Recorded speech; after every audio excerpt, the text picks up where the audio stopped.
Hello students, welcome to ICOM classes.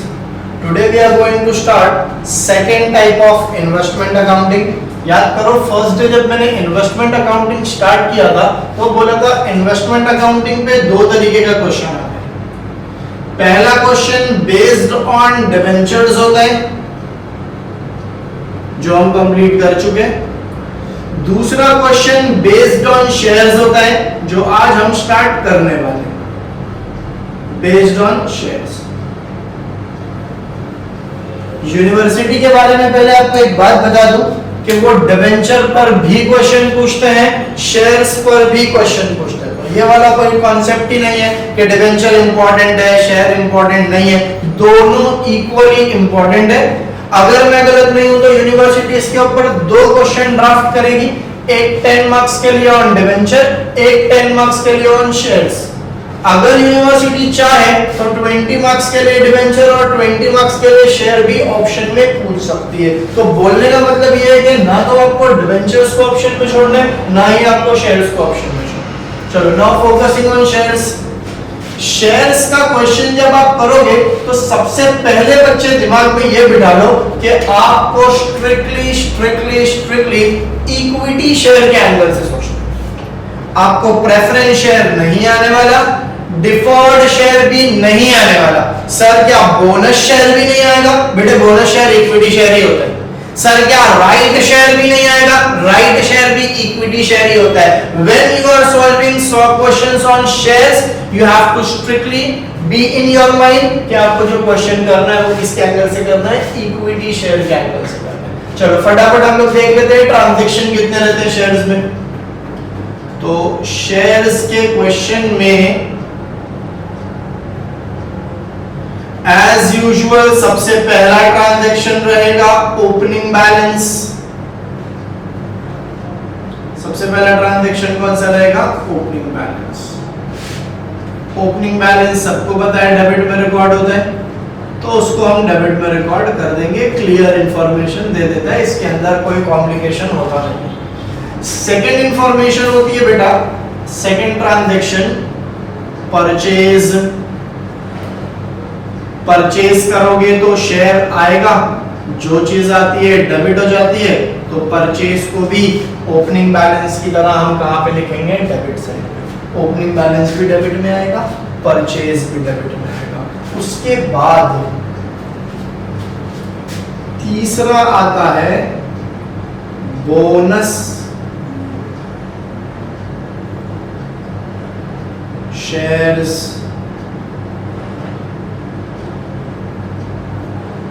Bonus share का definition सबको पता है। Bonus shares is given to existing equity share holder free of cost. Company के जो equity share holders होते हैं उनको कंपनी बोनस देती है और बोनस फ्री में देती है। फ्री में देती है तभी तो नाम बोनस है। बोनस शेयर कोई शेयर नहीं होता, बोनस शेयर नाम का कोई शेयर नहीं होता। बोनस शेयर एक्चुअल में इक्विटी शेयर ही होता है।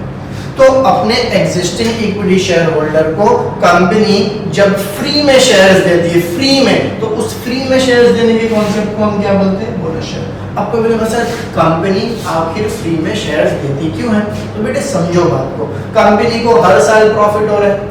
एक नॉर्मल बिजनेस में जब हर साल प्रॉफिट होता है तो बिजनेसमैन पूरा का पूरा प्रॉफिट एंजॉय नहीं कर लेता, थोड़ा प्रॉफिट घर पे लेके जाता है और थोड़ा प्रॉफिट साइड में रख देता है रिजर्व्स के नाम। उसी तरीके से जॉन स्टॉक कंपनी के अंदर जब प्रॉफिट होता है तो कंपनी थोड़ा सा profit by way of dividend equity share holder को बांट देती है और थोड़ा सा प्रॉफिट साइड में रख लेती है रिजर्व्स के नाम पे। आई रिपीट, जब जॉन स्टॉक कंपनी में प्रॉफिट होता है तो कंपनी थोड़ा सा प्रॉफिट साइड में कर लेती है रिजर्व के नाम पे और बाकी प्रॉफिट शेयर होल्डर को डिविडेंड के फॉर्म में डिस्ट्रीब्यूट कर देती है। जब ये रिजर्व्स बहुत ज्यादा हो जाता है और कंपनी को लगता है कि अभी इनके पास बहुत ज्यादा रिजर्व्स पड़ा है, तो कंपनी वो रिजर्व्स उठाकर कन्वर्ट कर देती है इक्विटी शेयर्स में और इक्विटी शेयर होल्डर को उनके ही प्रॉफिट का पैसा रिटर्न कर देती है। किस नाम से रिटर्न करती है? Bonus shares. अभी देखो आपको क्वेश्चन के एंगल से बोनस शेयर्स में इतना कुछ याद नहीं रखना है। आपको सिर्फ इतना याद रखना है, बोनस शेयर मिलेगा तो शेयर आएगा, जो चीज आती है डेबिट हो जाती है। तो बच्चे बोनस शेयर को भी आपको कौन से साइड पर लिखना है, डेबिट साइड पर लिखना है। दूसरी बात, बोनस फ्री में मिला है तो कॉस्ट के कॉलम में क्या रहेगा, निल रहेगा। और तीसरी और सबसे आखिरी बात, कितना बोनस मिलेगा। तो बच्चे बोनस डिपेंड करता है नंबर ऑफ शेयर्स हेल्ड पे, आपके पास कितने शेयर्स हैं उसके ऊपर डिपेंड करता है कि आपको बोनस कितना मिलेगा। जैसे मान लो कंपनी ने बोला कि भाई अगर आपके पास एक शेयर है तो हम आपको एक बोनस शेयर देंगे। तो मान लो मेरे पास अगर 2 शेयर है तो मुझे बोनस कितना मिलेगा, 2 शेयर मिलेगा। अगर मेरे पास 5 शेयर है तो मुझे बोनस शेयर कितना मिलेगा, 5 मिलेगा। अगर मेरे पास 1000 शेयर है तो मुझे कितना बोनस मिलेगा, 1000 बोनस मिलेगा। तो याद रखो बोनस डिपेंड करता है कि आपके पास कितने शेयर्स हैं। कितने शेयर्स मेरे पास अभी फिलहाल है ये अगर मुझे जानना है तो कैसे जानूंगा, ओपनिंग बैलेंस के अंदर परचेज को प्लस कर दूंगा, सेल अगर है तो उसको माइनस कर दूंगा, जो बचेगा वो मेरा क्या रहेगा, नंबर ऑफ शेयर्स है। तो बोनस के बारे में फटाफट क्या क्या याद रखना है, बोनस शेयर मिलेगा कंपनी की तरफ से तो हमारे पास शेयर आएगा, जो चीज आती है डेबिट हो जाती है तो उसको डेबिट में रिकॉर्ड करेंगे। बोनस फ्री में मिला है इसके लिए कॉस्ट के कॉलम में डैश आ जाएगा। और तीसरी और आखिरी बात, बोनस डिपेंड करता है नंबर ऑफ शेयर्स हेल्ड पे, आपके पास जितने शेयर है उसके ऊपर डिपेंड करेगा आपको बोनस कितना मिलने वाला है। फिर उसके बाद आता है फोर्थ,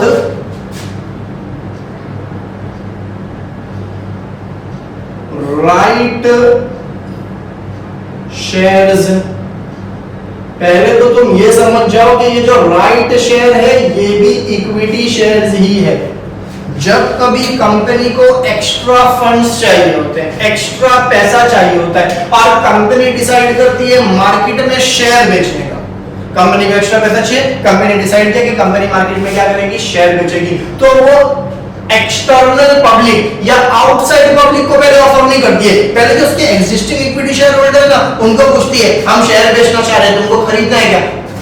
तो सीधी सी बात है ना, मेरा बिजनेस है, मान लो मेरे बिजनेस में अगर पैसे की जरूरत है तो मैं बैंक से लोन या किसी दूसरे से मांगने से पहले अपने घर पे जाके देखूंगा ना मेरे पास पैसा है कि नहीं है। अगर मेरे पास घर पे पैसा है तो वही पैसा मैं लगा दूंगा, मुझे मांगने की क्या जरूरत। उसी तरीके से existing equity share holder company की फैमिली है, तो अगर कंपनी को एक्स्ट्रा पैसा चाहिए और कंपनी ने डिसाइड किया कि शेयर बेचने, तो कंपनी बाहर वालों को क्यों पूछे भाई, कंपनी तो पहले अपने शेयर होल्डर को पूछेगी आपको चाहिए क्या। अगर वो बोलता है हाँ भाई मुझे चाहिए तो उसी को बेच के पैसे ले लेंगे, और अगर बोलता है नहीं चाहिए तो हम बाहर वाले को बेच देंगे।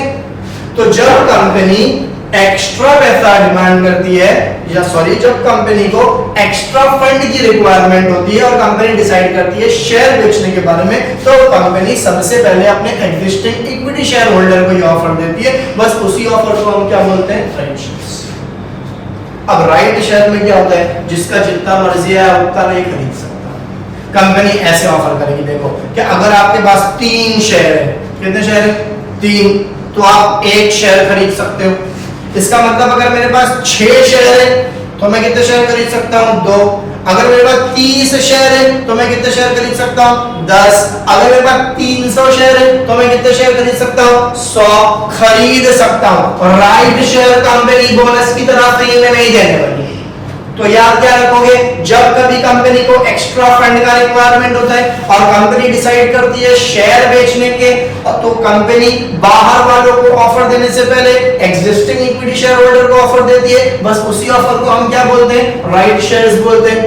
राइट शेयर के अंदर आप कंपनी के इक्विटी के अंदर इन्वेस्ट कर सकते हो, जो हिसाब से कंपनी ने ऑफर दिया है वो हिसाब से। अगर कंपनी बोलती है 3 शेयर के बदले 1 शेयर खरीद सकते हो तो आप उस हिसाब से खरीदोगे। अब मान लो मेरे पास 3000 शेयर है, तो 3000 शेयर, तो मेरे एग्जांपल के हिसाब से मैं 1000 शेयर खरीद सकता हूं।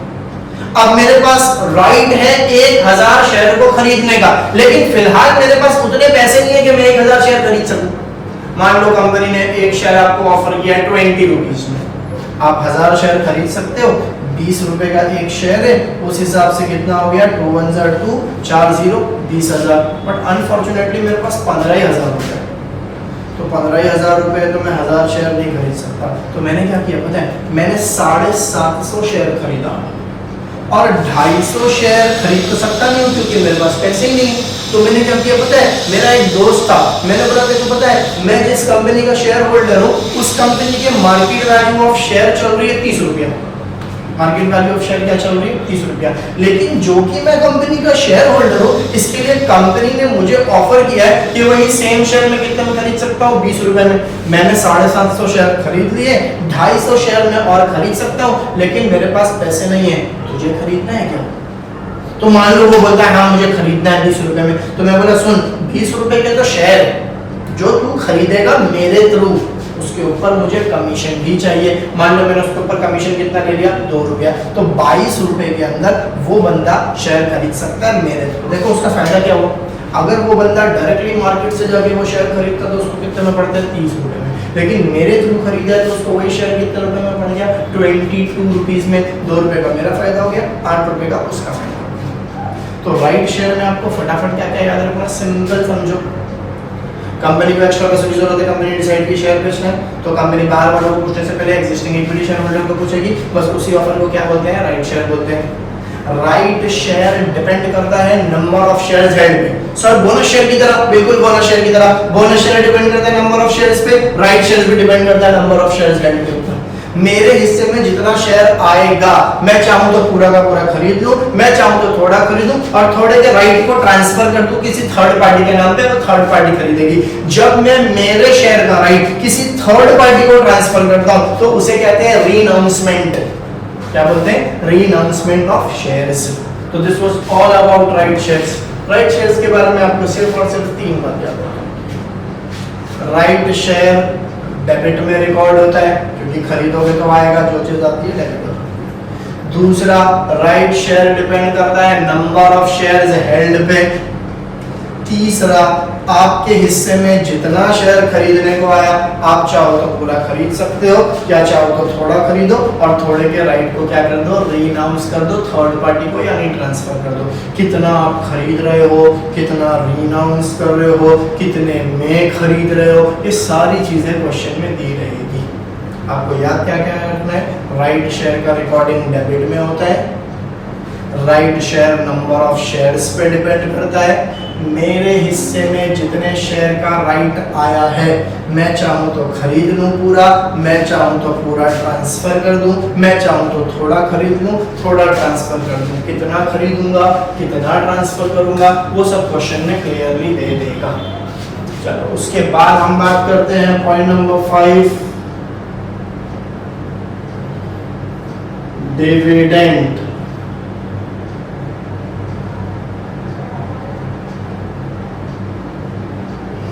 डिविडेंड की डेफिनेशन, जब कभी कंपनी को प्रॉफिट होता है, क्या होता है, प्रॉफिट, तो कंपनी उस प्रॉफिट को इक्विटी शेयर होल्डर्स में डिवाइड करती है और हर इक्विटी शेयर होल्डर को थोड़ा थोड़ा थोड़ा थोड़ा प्रॉफिट देती है। बस उसी प्रॉफिट को हम क्या बोलते हैं, डिविडेंड। तो dividend is actually profit distributed to equity share holder, right. अब मुझे ये बताओ, डिविडेंड इक्विटी शेयर होल्डर के लिए फिक्स होता है कि फ्लक्चुएटिंग होता है? फ्लक्चुएटिंग होता है, क्योंकि इक्विटी शेयर होल्डर लीगल होता है। इक्विटी शेयर होल्डर का डिविडेंड फ्लक्चुएटिंग इसलिए होता है क्योंकि डिविडेंड डिपेंड करता है प्रॉफिट पे, और प्रॉफिट कभी भी सेम नहीं होता। प्रॉफिट कभी ज्यादा होता है और प्रॉफिट कभी कम होता है। तो ज्यादा प्रॉफिट होगा तो इक्विटी को ज्यादा डिविडेंड मिलता है, कम प्रॉफिट होता है तो इक्विटी को कम डिविडेंड मिलता है। अब हम बात करते हैं डिविडेंड की ट्रीटमेंट। डिविडेंड आपके लिए इनकम है। डिविडेंड आपके लिए क्या है बेटे, इनकम है। इनकम है तो डेबिट में रिकॉर्ड नहीं होगा, क्रेडिट में रिकॉर्ड होगा, क्योंकि क्रेडिट और इनकम एंगेज होता है। देखो opening balance, purchase, bonus, right, ये सब डेबिट में रिकॉर्ड होगा क्योंकि ये सब आ रहा था। लेकिन डिविडेंड इनकम है, इनकम है तो बच्चे डेबिट में रिकॉर्ड नहीं होगा, कहाँ पे रिकॉर्ड होगा, क्रेडिट से। चलो ये बात तो समझ गई, डिविडेंड कहाँ पे रिकॉर्ड होगा, क्रेडिट से। अब हम बात ये करते हैं, अभी ये जो ईयर हमारा बच्चे चल रहा है वो चल रहा है 2020 मनोज साल, सॉरी 2020 एंड 21, बराबर। तो 2020 और 2021 के अंदर कंपनी जो डिविडेंड देगी वो 2021 का देगी या 1920 का देगी? 1920 पिक्चर की बात नहीं कर रहा हूं, 2019 और 2020 की बात कर रहा हूं। देखो 2021 में 2021 का डिविडेंड दे नहीं सकते, कैसे दोगे बताओ ना। 2021 में 2021 का डिविडेंड देने के लिए 2021 का तुम्हारे पास प्रॉफिट होना चाहिए, जो तुमको मालूम ही नहीं। सर क्यों नहीं मालूम? साल खत्म होगा तो बुक्स ऑफ अकाउंट क्लोज होगी, तब प्रॉफिट मालूम पड़ेगा ना। तो 2021 खत्म ही नहीं हुआ तो बुक्स ऑफ अकाउंट्स क्लोज ही नहीं हुई, तो प्रॉफिट ही नहीं मालूम पड़ा, तो डिविडेंड कैसे डिक्लेयर करूं? समझा? 2021 में जो डिविडेंड डिक्लेयर होगा वो 1920 का, क्योंकि 1920 खत्म हो चुका है, 1920 का बुक्स ऑफ अकाउंट क्लोज हो चुका है, 1920 का प्रॉफिट निकल चुका है, तो 1920 का dividend declaration is possible in the year 2021। समझा? तो सिंपल याद करने का, ये साल का डिविडेंड नहीं, पिछले साल का डिविडेंड मिलता है। तो सर ये साल का डिविडेंड कब मिलेगा? अगले साल। सर उसके बाद का डिविडेंड कब मिलेगा? उसके अगले साल। उसके बाद कब मिलेगा? उसके अगले साल। You getting my point? तो समझो बात को, ये जो डिविडेंड मुझे मिलेगा,